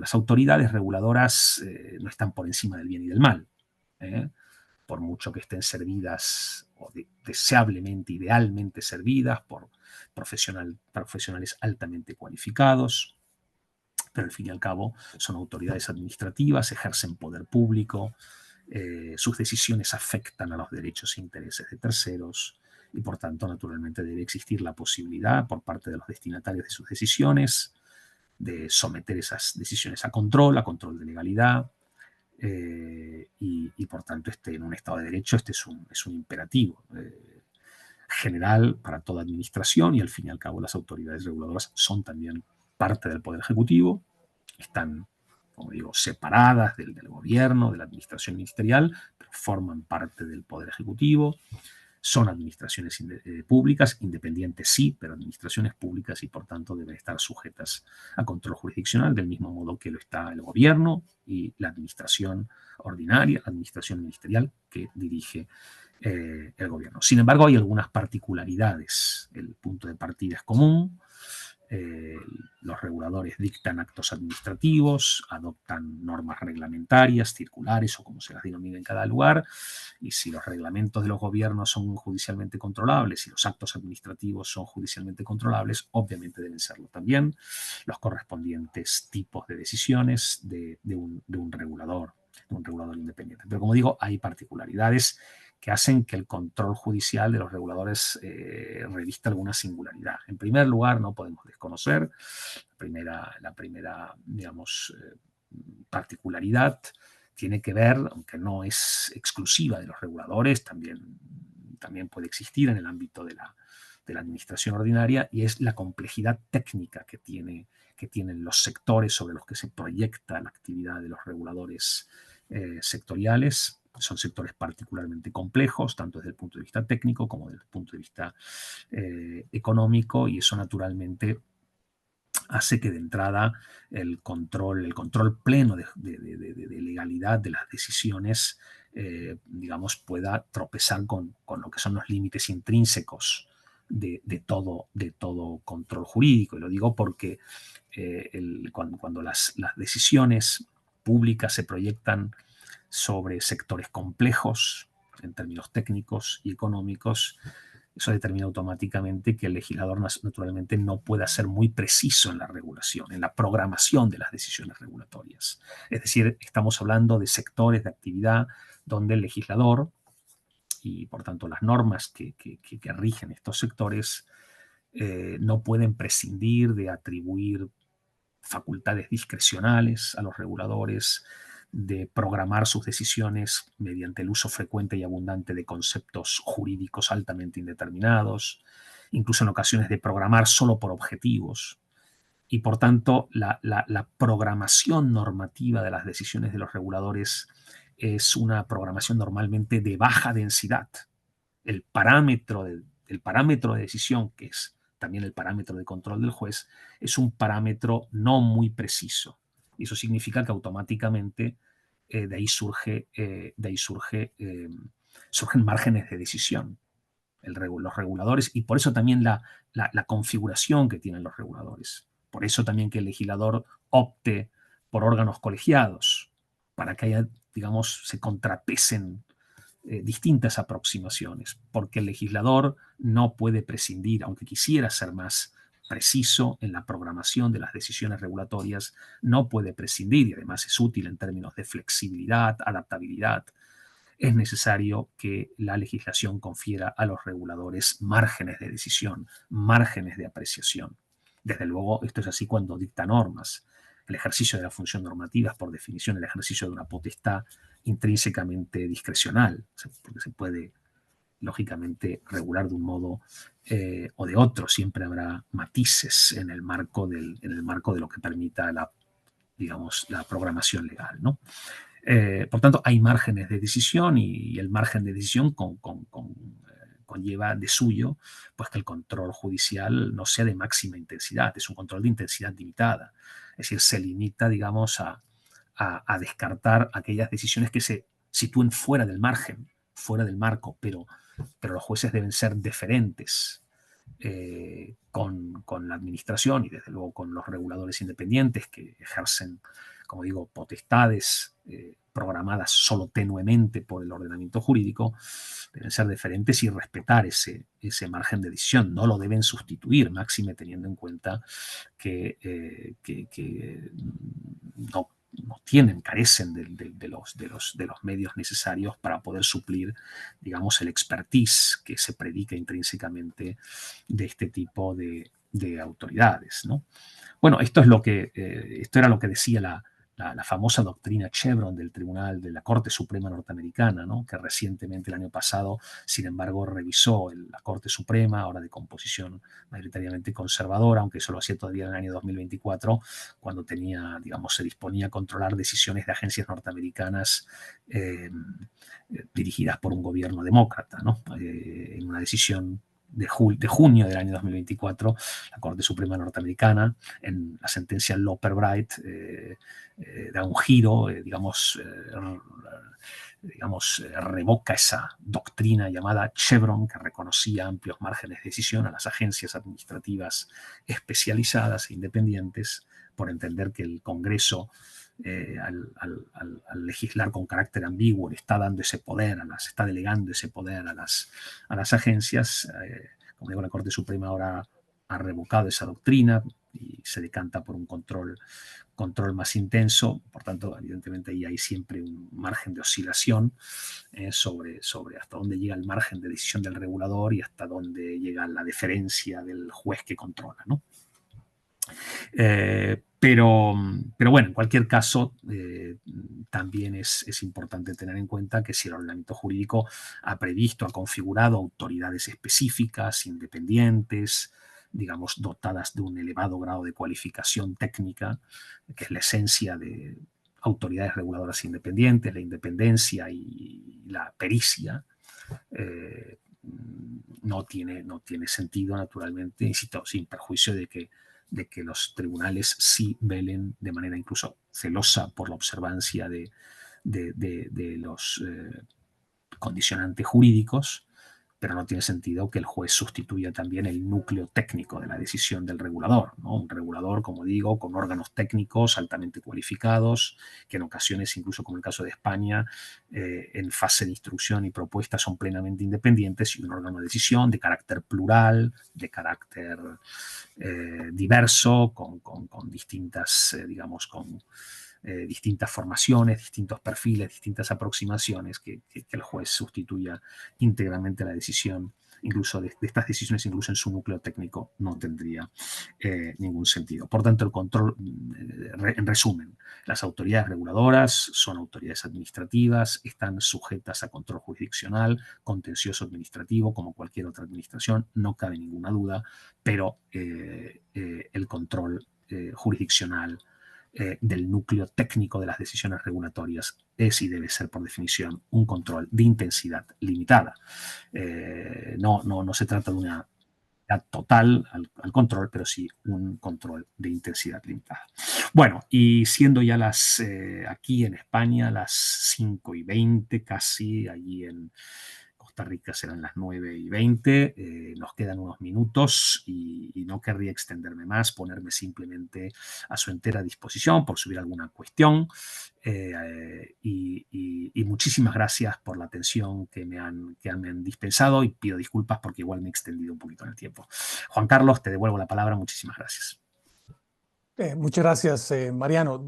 Sí, efectivamente tenemos 5 preguntas. Yo voy a agrupar las primeras 2 y luego vamos atendiendo las siguientes. La primera pregunta dice por qué la regulación es más eficiente que la competencia, y la segunda, que está un poco relacionada, se refiere a la existencia de empresas públicas y al regulador. Que mencionaste un poco de esa necesidad de un regulador cuando, cuando teníamos avanzábamos hacia un esquema de competencia, ¿no? Tal vez atendemos esas primeras 2 y luego abordamos las siguientes. Sí, bueno, sobre lo primero, ahí simplemente hay que recordar, claro, uno dice, ¿por qué hace falta regulación? ¿Por qué no dejamos todo en manos de la competencia? A ver, eso es en hipótesis es posible en sectores de actividad económica en los que no existen, digamos, monopolios naturales. Pero la regulación es necesaria, es necesaria siempre cuando se trata de transitar desde un sector de actividad económica reservado al poder público al mercado, porque, digamos, los mercados no surgen de modo inmediato, de forma espontánea. Hace falta, digamos, una regulación que establezca las reglas de juego. Y por tanto, puede ser un fenómeno transitorio, por ejemplo, en el caso del mercado de las telecomunicaciones, que era un típico sector que transita desde el servicio público al mercado, que no tiene por qué tener un monopolio natural, pero lo tenía inicialmente, y por tanto requerían, hasta que se alcance una plena madurez competitiva del sector, requiere un regulador que impulse esa competencia al tiempo que garantiza el interés general. Digamos, la misión de servicio público, porque seguimos hablando de servicios de interés económico general, siguen siendo servicios esenciales. Por eso el Estado no se puede desentender enteramente. Los puede transferir a la competencia, los puede transferir al mercado, pero él sigue siendo el garante de la prestación de estos servicios. Por eso la regulación no puede existir. Y en términos de competencia, desde luego, no puede, en ningún caso, con independencia del interés general, si tenemos un monopolio natural. Por ejemplo, en el sector energético, el sector de las telecomunicaciones, podría haber regulación ex ante, y de hecho cada vez la hay menos, porque el derecho general de la competencia puede garantizar suficientemente el desenvolvimiento competitivo del mercado y también la protección del interés general.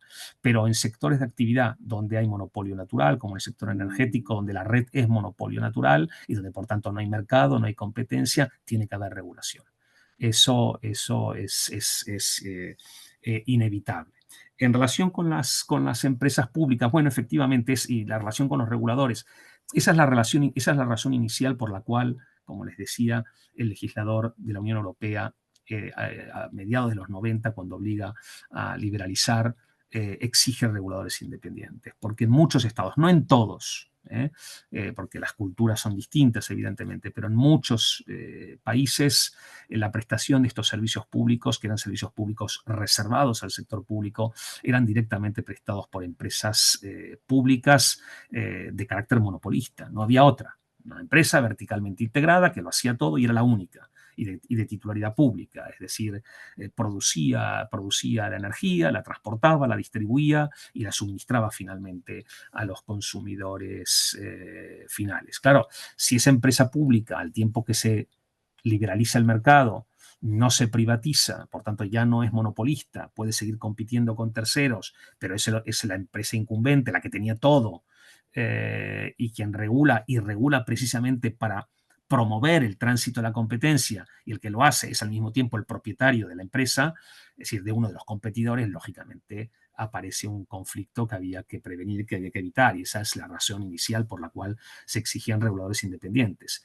Hoy en día, en muchos Estados miembros se ha privatizado, si había empresas públicas, se han privatizado. Otras no, hay países que mantienen en Europa empresas públicas energéticas muy importantes. El caso de Francia o de Italia son paradigmáticos, ¿no? Pero quizá la mayoría sí han privatizado y sin embargo uno puede decir, bueno, pues entonces que vuelva todo el poder regulatorio al gobierno, porque ya no hay conflicto, ya no es propietario de ninguna empresa que compita en el mercado. Sin embargo, ahí aparece la otra razón, es decir, estas son políticas sensibles, la política tarifaria, la política de retribución de las redes, la configuración de las reglas de funcionamiento de los mercados. Esto es mejor sacarlo del, digamos, del ámbito estricto de la política partidaria cotidiana que se dilucida en los parlamentos, en los gobiernos. Pero en cualquier caso, como digo, eso es importante señalarlo. En el caso europeo, la liberalización, el mercado ha sido un imperativo desde mediados de los 90, pero no la privatización.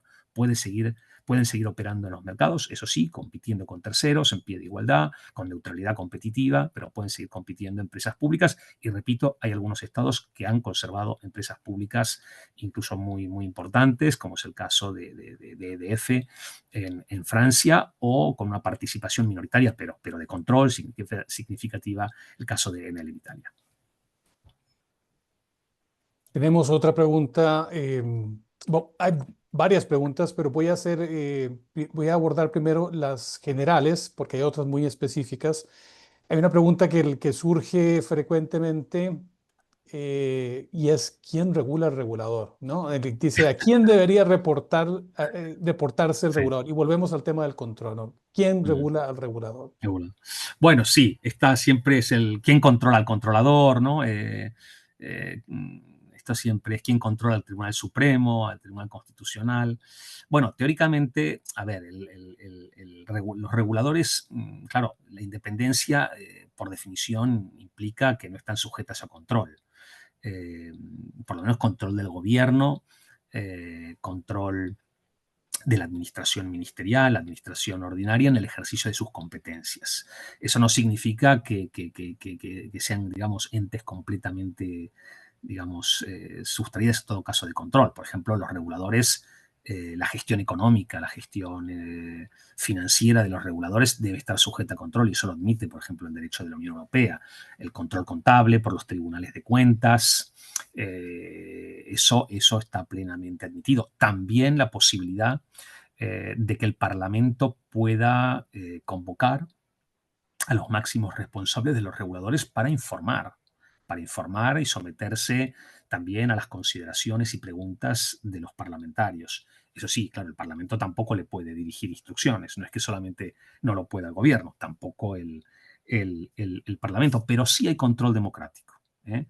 Por ejemplo, en España, los reguladores, los presidentes de los organismos reguladores comparecen al menos anualmente, una vez al año, ante la comisión correspondiente del Parlamento para exponer la memoria anual y someterse a preguntas y consideraciones de los parlamentarios. Bueno, eso es un cierto control democrático. Lógicamente, no consiste en que el Parlamento pueda dirigirle instrucciones, se puedan votar que el regulador establezca tal decisión. Eso, lógicamente, no lo puede. Si fuera posible, dejaría de ser un regulador independiente del poder político. El poder político es el poder ejecutivo, pero también el poder legislativo. Y el legislador ni siquiera puede, digamos, privar a los reguladores de determinadas competencias cuando las exige el derecho de la Unión Europea.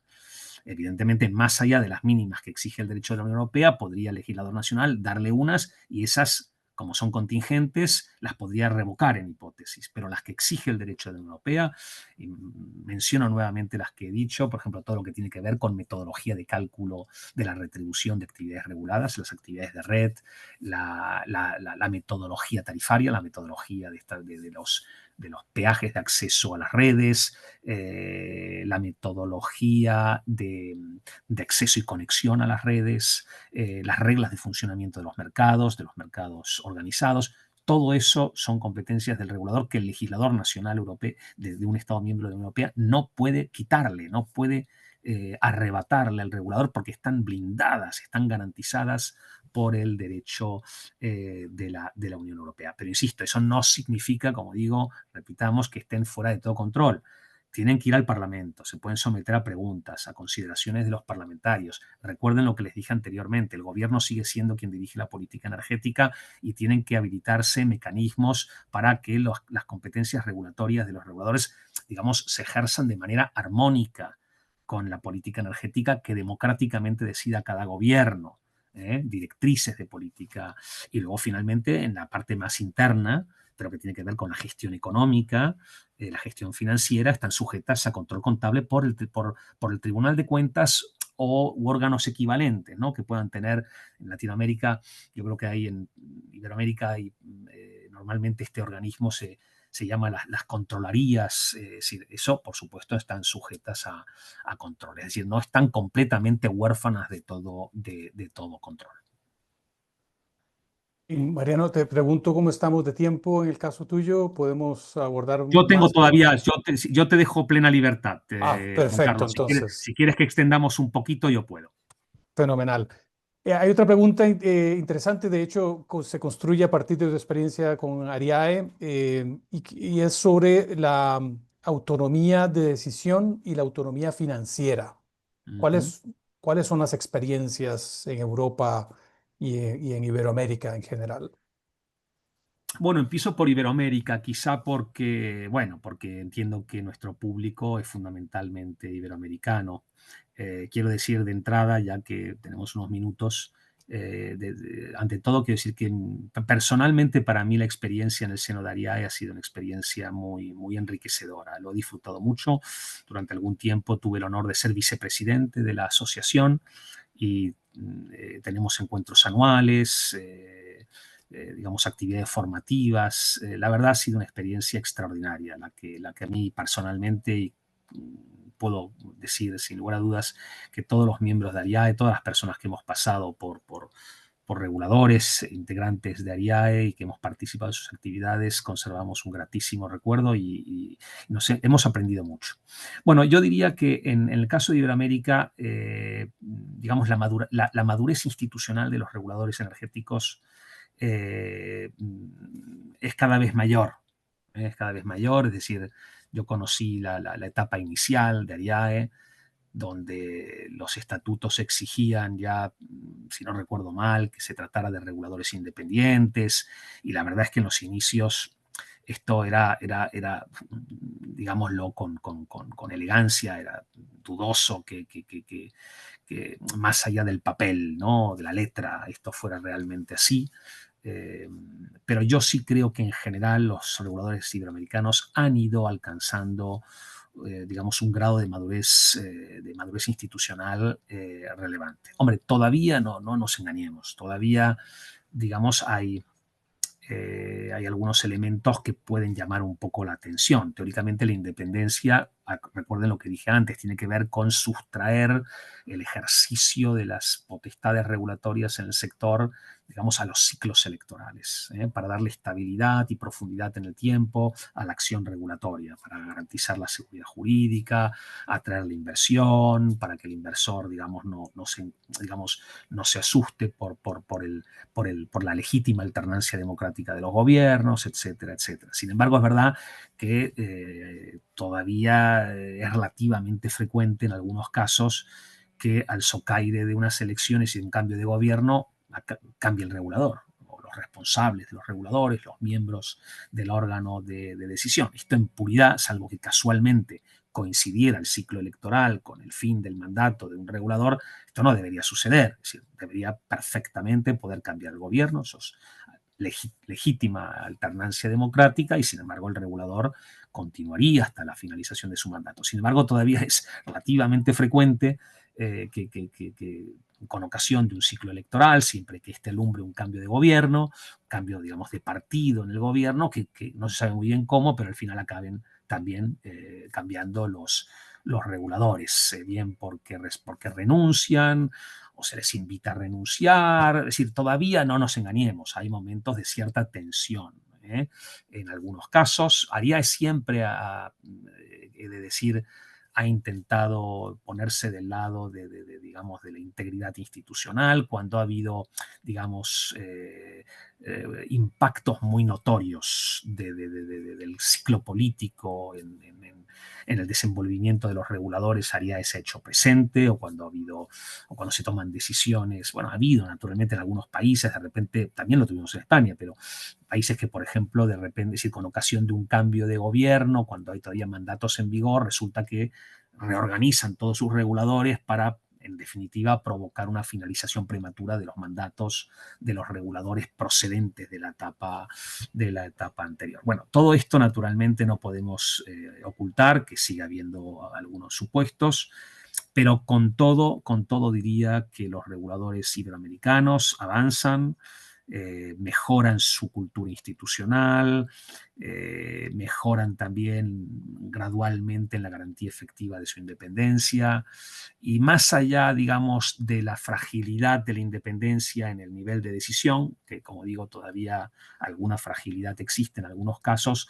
Sin embargo, sí me ha impresionado siempre muy favorablemente que en los órganos técnicos de los reguladores, pase arriba lo que pase, hay profesionales muy cualificados, de tal modo que, aún en la hipótesis, que no es la deseable, pero de que haya, digamos, todavía una excesiva influencia de los cambios políticos en la continuidad de los órganos de decisión, aseguran, sin embargo, desde el sustrato técnico de los reguladores, que las decisiones sigan siendo decisiones técnicas y jurídicamente bien fundadas, ¿no? Ese sería un poco diríamos, mi diagnóstico intermedio, ¿no? Es decir, optimista, positivo, pero no pudiendo naturalmente soslayar que todavía suceden en ocasiones cosas que no serían, digamos, no son ortodoxas desde el punto de vista de la garantía de la independencia de los reguladores.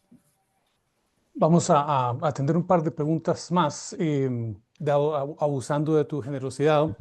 Una pregunta se refiere a un análisis sobre el marco regulatorio de organismos integrados de competencia y regulación sectorial. Sí. Un análisis al respecto de ese marco, ¿en qué consiste? Bueno, ¿Qué lo claro, caracteriza, ¿no? en España ha sido una cuestión muy debatida, ¿no? En el año 13, cuando tiene lugar la integración, que es la que todavía tenemos, y precisamente ahora, más recientemente, con ocasión de la adopción por el gobierno actual de una iniciativa legislativa, la remisión al Parlamento de un proyecto de ley que tiene por objeto volver a crear un regulador, al menos para el sector de la energía, un regulador específico, ¿no? Restablecer la Comisión Nacional de la Energía. A ver, en cuanto a los modelos, vimos 3 modelos básicos, ¿no?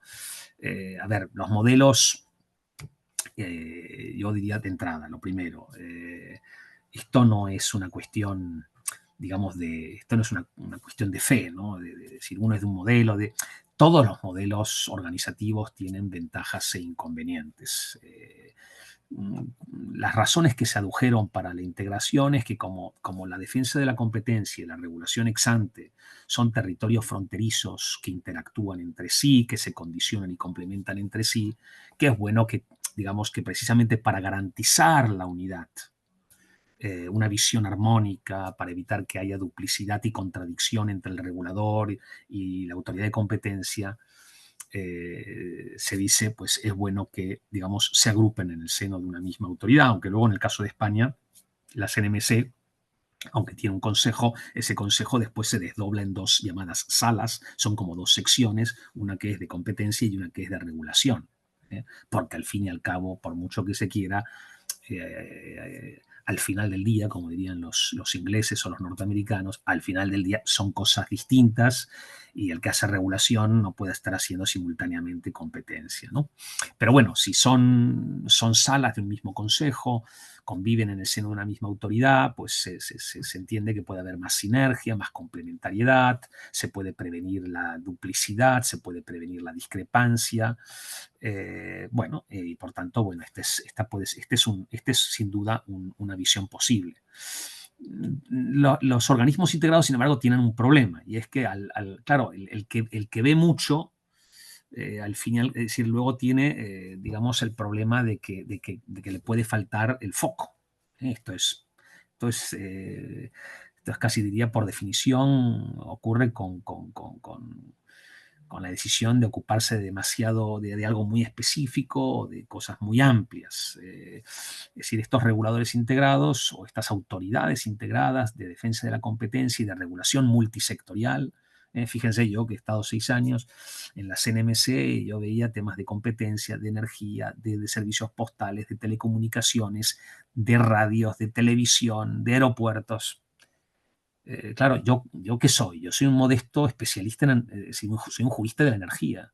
Es verdad que naturalmente la regulación económica tiene, digamos, estándares y reglas comunes, pero claro, insisto, es decir, por una parte está bien la visión común, la visión de conjunto, pero a uno le puede faltar foco, amén de que naturalmente, dependiendo de cómo se haga la integración, por ejemplo, digamos, una autoridad integrada, pero donde el sesgo hegemónico, por decirlo así, aunque sea cultural dentro de la autoridad, está más del lado de competencia, piensa más en categorías de competencia, más en categorías ex post, que no en categorías de regulación, de intervención regulatoria ex ante. Y por tanto se puede un poco perder esa singularidad, ¿no? Yo personalmente, bueno, yo he sido alto directivo en la Comisión Nacional de Energía en España cuando existía la Comisión Nacional de Energía, fui secretario del Consejo, fui director del Servicio Jurídico y al cabo de unos años fui consejero, es decir, miembro del Consejo, miembro del órgano colegiado de decisión de una autoridad integrada, de la CNMC, es decir, yo conocí las dos realidades. Eh, Repito, ambas tienen ventajas e inconvenientes. Personalmente, pienso, sin embargo, que el primero de los tres modelos que les expuse, que es el que estaba vigente en España hasta el año 2013, eso sí, con unos mecanismos de coordinación y cooperación muy intensos entre la Autoridad Horizontal de Defensa de la Competencia y el regulador sectorial, personalmente, en mi caso, creo que funciona mejor. Pero repito, esto no es una cuestión canónica, no es una cuestión dogmática. Insisto, ambos modelos tienen ventajas e inconvenientes y luego no nos engañemos. El mejor modelo puede funcionar mal si las personas que lo sirven no son las más idóneas y al contrario, es decir, un mal modelo o no tan buen modelo, pero servido por personas altamente cualificadas puede producir resultados óptimos, ¿no? Por tanto, en fin, yo creo que no hay que ser dogmático. Bueno, al fin y al cabo es una decisión legislativa, es una decisión del legislador, es una decisión de política legislativa. Puede haber razones para unas y para otras, y lo vemos en el caso de España. Veníamos del modelo 1, transitamos en el año 2013 al modelo integrado y ahora estamos en trance. Vamos a ver qué pasa, porque la legislatura actual en España es complicada, con un gobierno minoría, mayorías muy fragmentadas en el Parlamento, pero bueno, vamos a ver qué pasa. Pero lo cierto es que ahora tenemos, como les decía, un proyecto de ley en el Parlamento que pretende restablecer la Comisión Nacional de Energía, lo cual es buena prueba de que esta no es una cuestión, digamos, esto no es una ciencia exacta, los modelos organizativos al fin y al cabo constituyen opciones de política legislativa, hay buenas razones para ambos y se acierta o se yerra en la opción. Yo personalmente, ya les digo, y concluyo en relación con esta pregunta, con esta afirmación, yo tuve la doble experiencia, muy buena experiencia en ambos casos, no reniego de ninguna de ellas dos, pero sí he de ser del todo sincero, yo soy partidario de reguladores sectoriales separados de la autoridad de competencia, sin perjuicio de una intensa cooperación con estas últimas. Muchas gracias, Mariano, por tu sinceridad.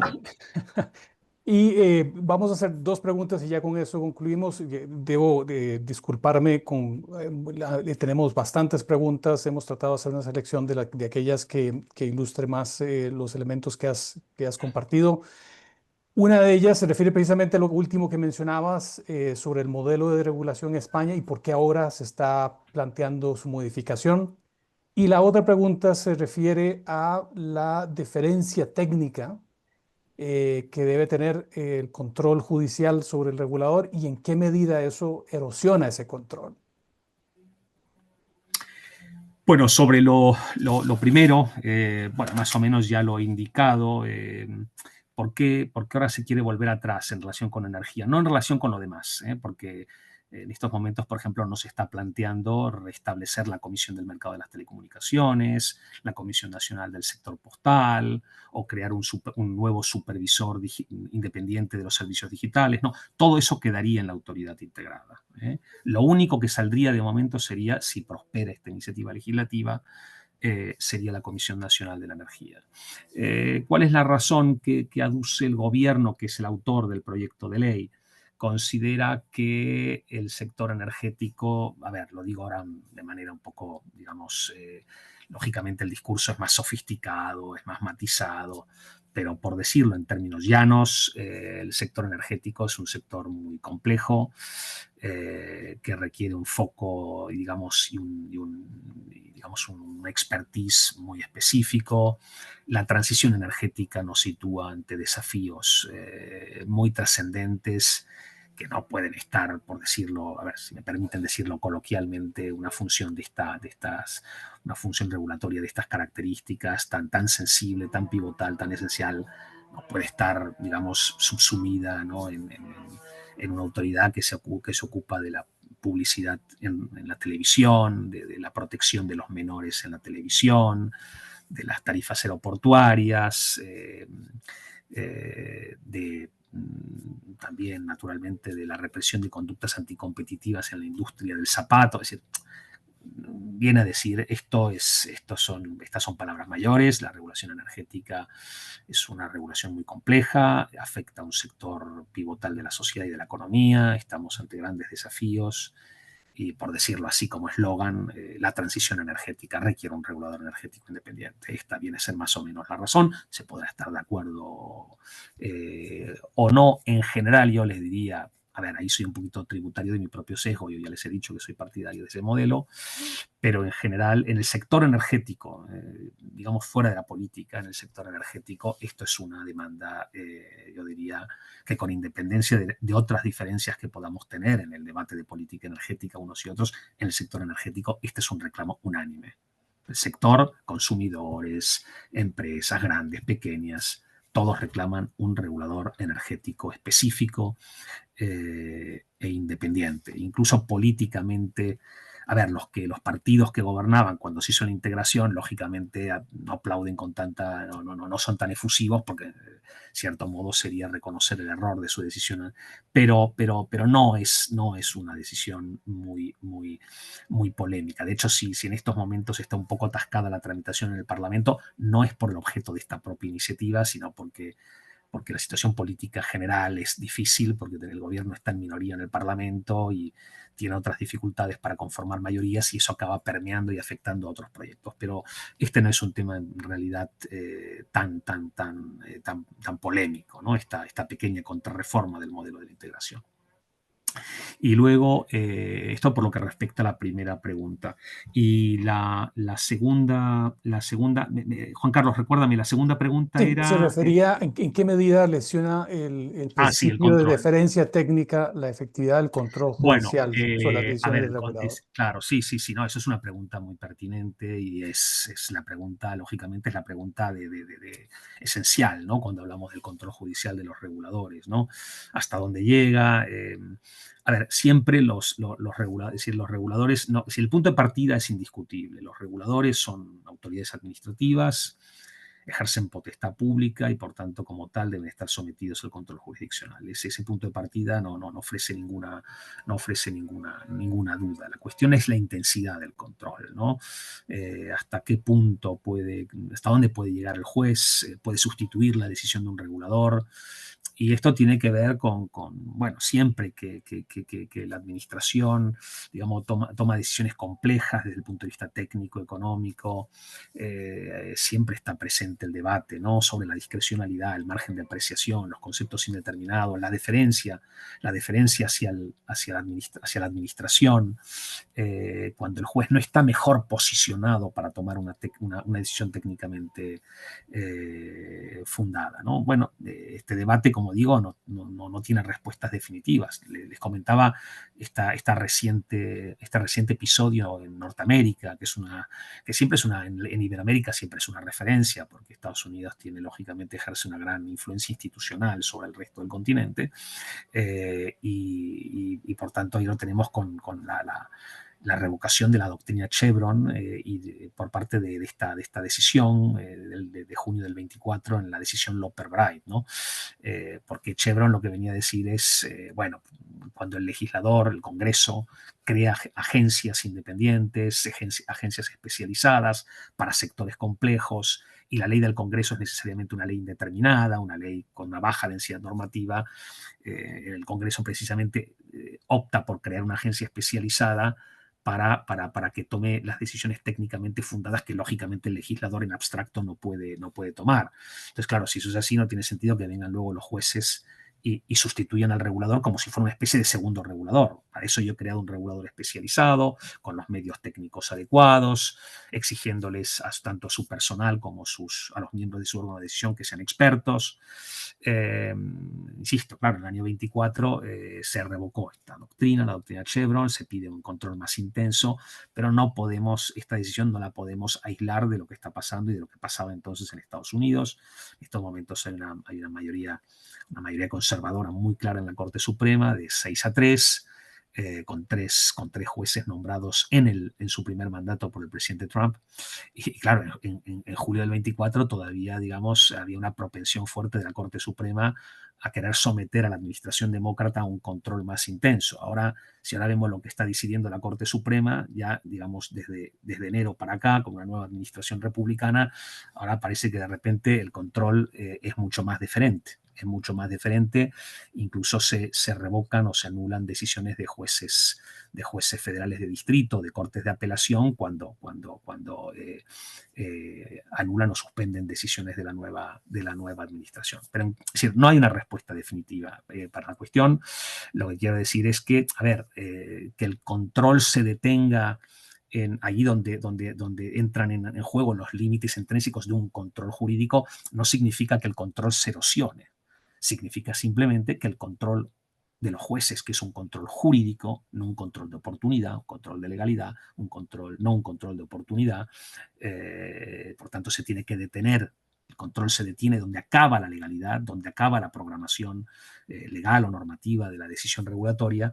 Por tanto, no es tanto que se erosione el control, es decir, no es que se lo limite, digamos, arbitrariamente. Se trata más bien de lo contrario, de que los jueces no se extralimiten, de que no hagan un control más allá de lo que es un control jurídico, que requiere siempre, por definición, un parámetro jurídico. Pero, naturalmente, trazar la línea precisa, ¿no?, hasta dónde llega digamos, la predeterminación legal de la decisión regulatoria, dónde empieza el margen de decisión del regulador que el juez debe respetar.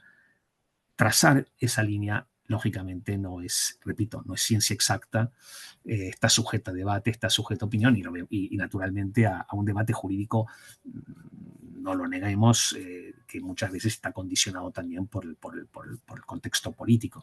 Y en el caso norteamericano actual se ve muy bien. Es decir, repito, hace un año la Corte Suprema reclamaba un control intenso de la administración y de las agencias, y ahora últimamente la Corte Suprema revoca las decisiones de jueces federales de distrito, de corte de apelación, que suspenden o anulan decisiones de la nueva administración, reclamando deferencia hacia el Poder Ejecutivo. Por tanto, el contexto no lo podemos, naturalmente, el contexto político, el contexto institucional, lo digo en términos, digamos, no dirigiéndolos ni a una dirección ni a otra, pero no lo podemos naturalmente ignorar. Muchas gracias, Mariano. Con esto vamos a ir cerrando.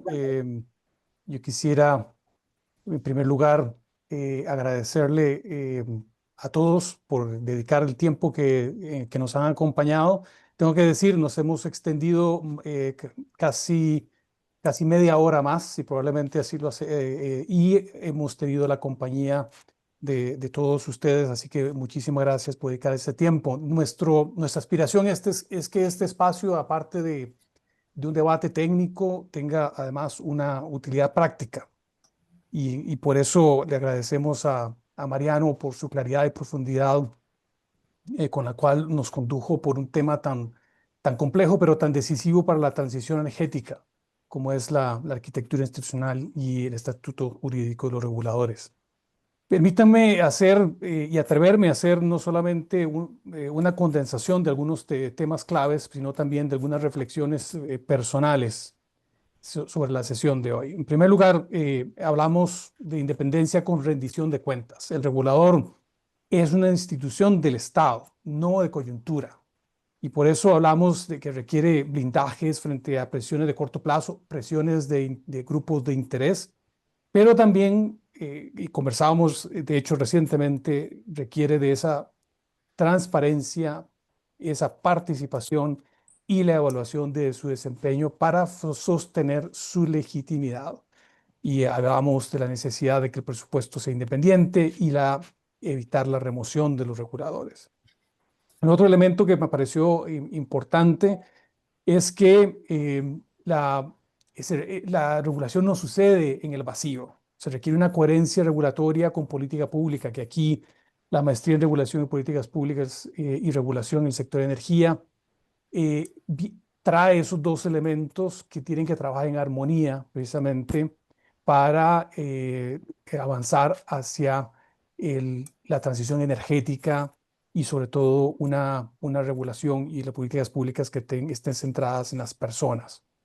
El otro elemento fundamental que quisiera resaltar es la necesidad de que el regulador esté dotado de capacidad y agilidad. Y cuando hablamos de capacidad técnica son esos datos, esa capacidad, ese talento humano, ¿verdad? Y también esas herramientas para poder analizar el contexto y la regulación que se esté implementando para que sirva a los objetivos últimos de la sociedad, sobre todo en un contexto tan dinámico como en el que vivimos. El otro elemento precisamente que conversábamos recientemente y es el control judicial, sí, pero no paralizante. El Estado de Derecho efectivamente exige estándares claros de legalidad, pero que ese debido proceso no se convierta en una judicialización de la regulación y en un obstáculo finalmente para decisiones oportunas del regulador y puede inclusive la captura del regulador. Finalmente, yo quisiera resaltar algunos aspectos que la regulación que responda a una transición energética debería contener, y es elementos de gobernanza adaptativa y gobernanza prospectiva. Regular para el futuro, no solo para el pasado, significa que debemos anticipar la innovación, integrar la digitalización y alinear incentivos con las metas de descarbonización, resiliencia y competitividad. Yo, antes de cerrar, quisiera hacerles tres invitaciones concretas. Una es que lo que hemos aprendido hoy, lo que hemos conversado, se lleve a la práctica en la realidad institucional, identificar esas decisiones regulatorias y de política que puedan llevarse a implementarse y que se conviertan en una realidad.